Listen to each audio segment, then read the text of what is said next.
مذہبی مشینیں۔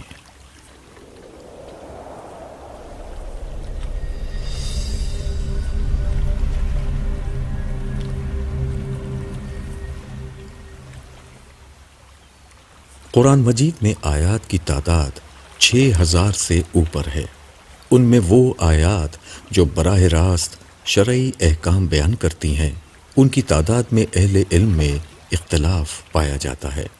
محققین کے نزدیک ان احکامی آیات کی تعداد 150 سے لے کر 500 تک ہے۔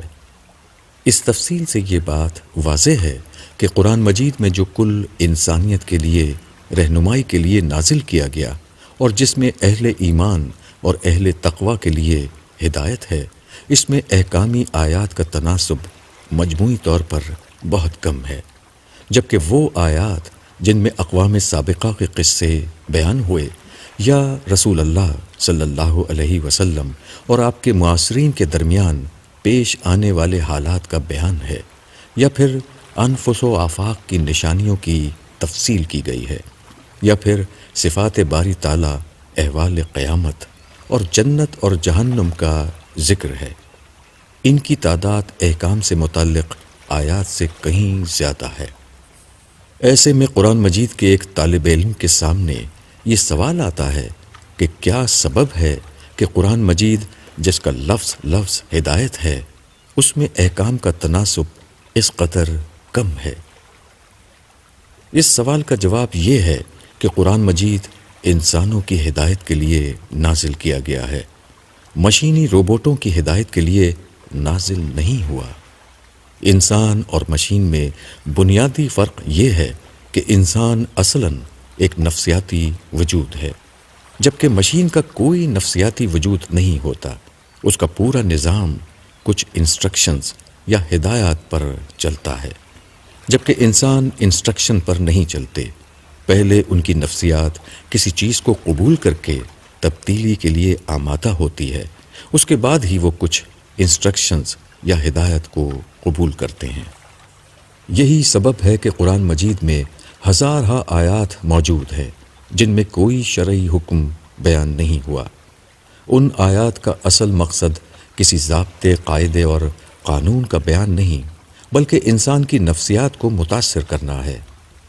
ان آیات کا مطالعہ انسان کے اندر کو بدلنا شروع کرتا ہے۔ وہ جان لیتا ہے کہ یہ وسیع و عریض کائنات خود اپنے آپ وجود میں آئی ہے، نہ اپنی مرضی سے چل رہی ہے۔ اس کا ایک خالق و مالک ہے۔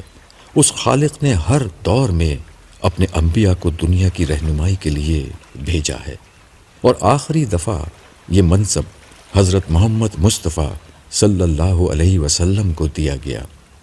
آپ نے آ کر انسانوں کو اللہ کی مرضی سے آگاہ کیا۔ اب جو شخص آپ کی پیروی کرے گا، دنیا اور آخرت کی فلاح اس کا مقدر ہوگی، اور جو شخص نافرمانی کی راہ اختیار کرے گا، ہلاکت اور بربادی اس کا مقدر ہوگی۔ بدقسمتی سے قرآن مجید کی یہی وہ حکمت ہے جس سے آج کل کے لوگ بالکل ناواقف ہیں۔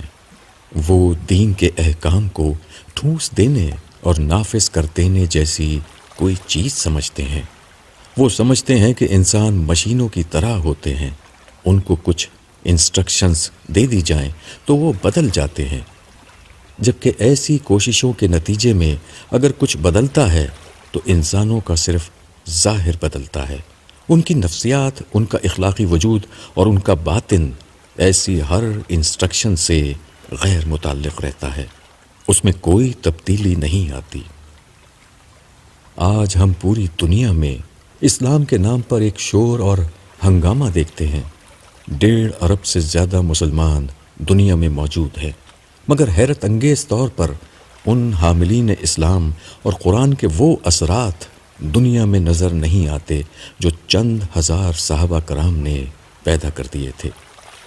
اس کا سبب یہی ہے کہ صحابہ کرام کی نفسیات کو قرآن مجید نے بدل کر رکھ دیا تھا، جبکہ آج ہم لوگوں کو مشین سمجھ کر دیندار بناتے ہیں۔